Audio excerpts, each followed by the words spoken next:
La rivalité entre la Russie et l'Europe ne se limite pas au domaine géopolitique et militaire. Ces dernières décennies, un affrontement tout aussi crucial s'est intensifié dans le domaine technologique. Mais alors, quelles sont ces technologies ? Et quels sont les enjeux et les conséquences de cette compétition sur la scène internationale ? C'est ce qu'on vous propose de découvrir dans cette vidéo. C'est parti ! On parle souvent de l'interdiction des importations de pétrole et de gaz russe par les pays occidentaux, qui constitue l'une des réponses les plus marquantes à l'invasion de l'Ukraine par la Russie en février 2022. Cette décision vise à affaiblir l'économie russe, fortement dépendante des exportations d'hydrocarbures, tout en réduisant la dépendance énergétique de l'Occident vis-à-vis de Moscou. En effet, la Russie, deuxième exportateur mondial de pétrole brut et principal fournisseur de gaz naturel de l'Europe, tire une grande partie de ses revenus de ces ressources. En réponse à l'agression russe, les États-Unis ont été parmi les premiers à interdire les importations de pétrole russe dès mars 2022, une mesure surtout symbolique en raison de la faible dépendance américaine. L'Union européenne, en revanche, a adopté une approche plus graduelle en raison de sa forte dépendance, notamment pour des pays comme l'Allemagne et l'Italie. En décembre 2022, un embargo partiel sur le pétrole brut transporté par voie maritime a été instauré, avec des exemptions temporaires pour les importations via pipelines, afin de protéger les économies les plus vulnérables comme celle de la Hongrie.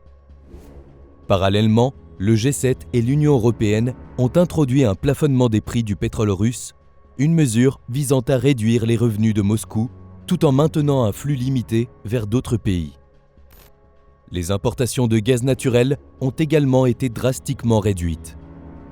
Alors que certains pays européens hésitent à couper totalement les liens, la Russie elle-même a interrompu les livraisons via des gazoducs stratégiques comme Nord Stream 1, aggravant la crise énergétique sur le continent.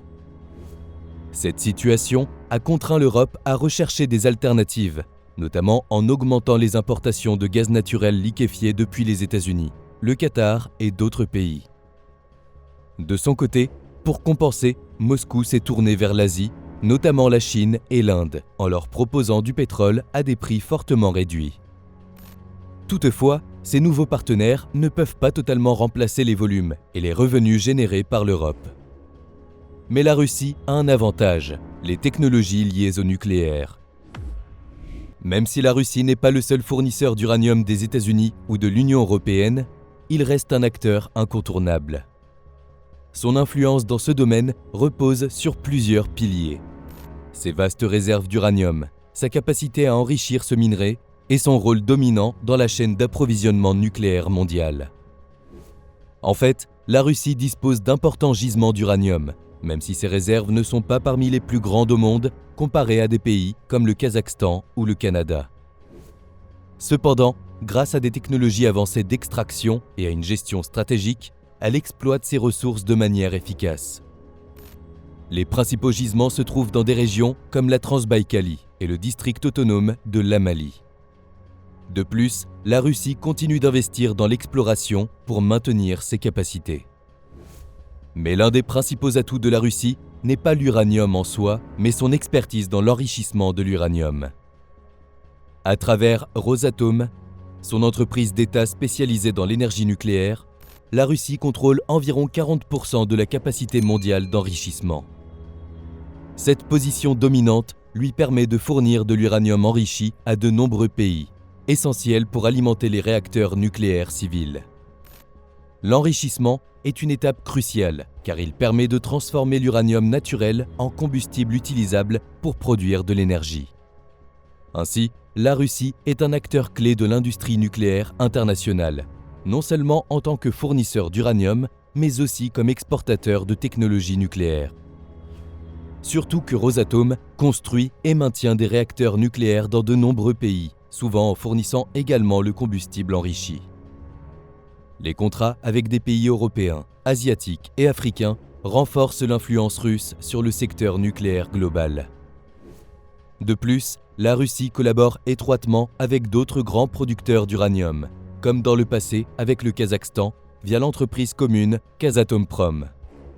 Cette coopération permet à la Russie de sécuriser un accès à d'immenses ressources en uranium et d'asseoir sa domination sur le marché mondial.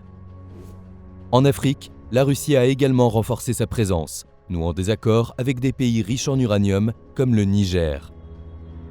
Bien entendu, cette position lui confère un levier géopolitique important.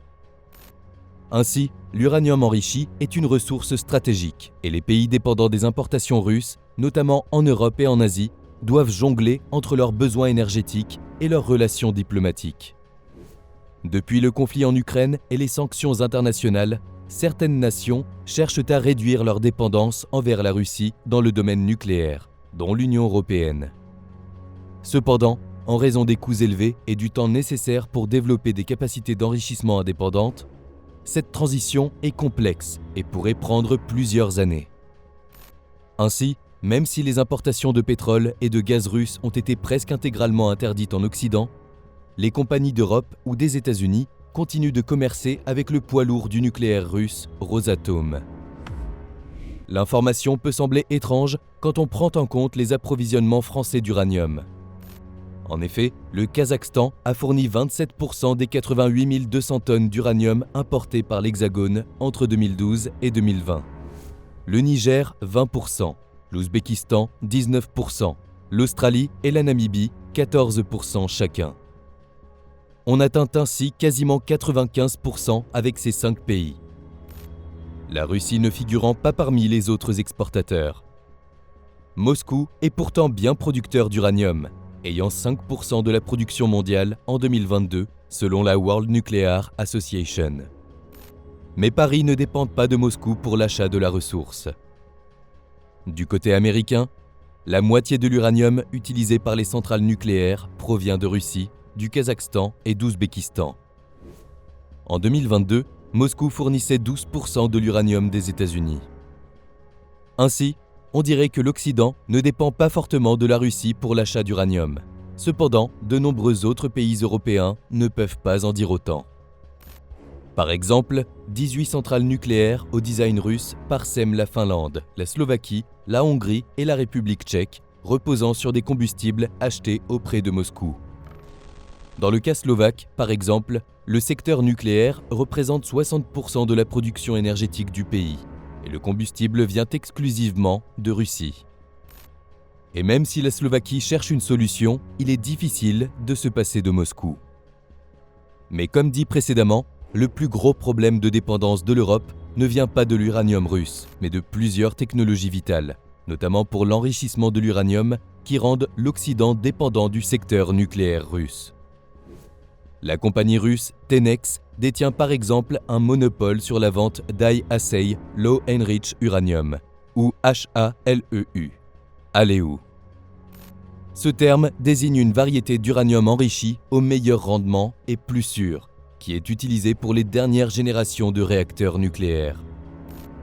Ainsi, plus de 20% du combustible alimentant les centrales américaines est ainsi enrichi par des entreprises russes. De plus, peu d'alternatives d'enrichissement d'uranium existent actuellement au niveau occidental. Il est vrai qu'il existe 2 grandes firmes concurrentes, le français Orano ainsi que Urenco, un consortium britannique, allemand et néerlandais. Mais cela ne semble pas suffisant pour combler les besoins d'uranium enrichi de l'Union européenne. Et cela se fait sentir. Par exemple, le réacteur en cours de construction dans le Wyoming par TerraPower a annoncé un retard de 2 ans pour le projet en décembre 2022, en raison du manque de combustible. L'Occident essaye alors de trouver des solutions. Par exemple, le gouvernement britannique a annoncé l'allocation de 300 millions de livres dans le développement d'ALEU, au sein d'un plan pour que le secteur nucléaire subvienne à 1/4 des besoins énergétiques du Royaume-Uni d'ici 2050. En France, quelques 1,7 milliard d'euros sont destinés à augmenter de 30% d'ici 2028 la production de l'usine Georges Best II sur son site du Tricastin. Du côté des États-Unis, le financement du gouvernement a aidé Centrus Energy Corp à produire 20 kg d'ALEU, une première en Amérique.